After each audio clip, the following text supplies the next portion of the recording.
Ukraine managed to stop the Russian offensive in the Kharkiv region. According to Zelensky, the situation in the Kharkiv region was influenced, among other things, by the destruction of Russian positions and missile launches near the border by the Ukrainian armed forces. We see how the determination of the world opens up new prospects for restoring our security. Among all these concerns, the security of Kharkiv, the destruction of Russian terrorist positions and launchers near the border by our forces, our soldiers, really matters. It works exactly as we expected. And based on the results of the battles now in June, in different sectors of the front, I want to thank all our soldiers. In recent weeks, there have been fierce battles in the Kharkiv direction. Analysts at the Washington Institute for the Study of War believe Russian forces were trying to repel a Ukrainian counterattack in the northwestern town of Glibokha, north of Kharkiv. The Russian army also continued its offensive in the Lipty area, as well as in the area of the city center of Vovchansk and Vovchansky Khutory.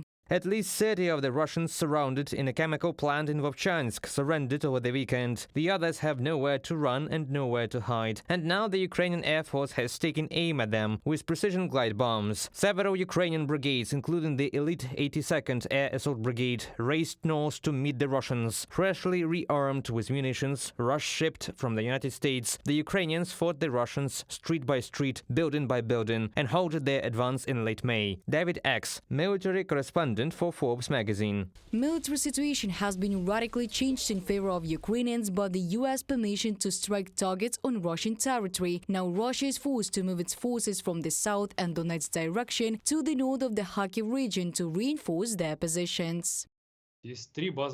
There are three basic scenarios. To help Russian troops who are already stuck in the Kharkiv region, it is the first one. To open a set direction in the Kharkiv region, it may be an option. And to open another direction in the Sumy region. In theory, anything can happen. In addition to the glide bombs provided by the United States to Ukraine, France promised to transfer another 50 HAMI glide bombs every month until the end of the year. Let's recall that previously Washington allowed the use of its long-range weapons only in the territory immediately adjacent to the Kharkiv region. However, this is not enough, experts are sure.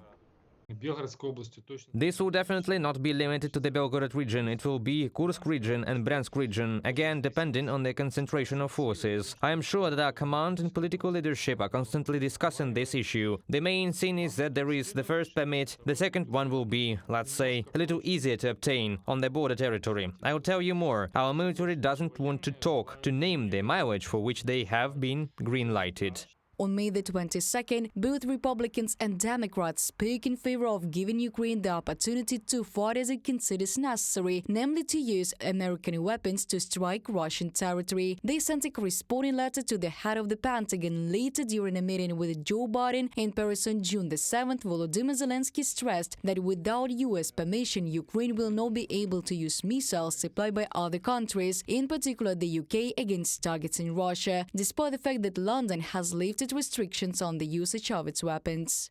To effectively defend itself against daily Russian terror, Ukraine must gain the ability to strike military targets on Russian territory. It is also important to strengthen the defense of our Kharkiv region and speed up the supply of American weapons. Volodymyr Zelensky, President of Ukraine, on Telegram. So on June the 19th, 2024, Austrian Chancellor Karl Nehammer stated that the Austrian Ministry of Defense supports Ukrainian attacks on Russian territory, which according to Vienna complies with international law. Even neutral countries changed their position from non-escalation to forcing the aggressor to peace. Reported by Diana Kolesnik, Yulia Granovska, UATV News.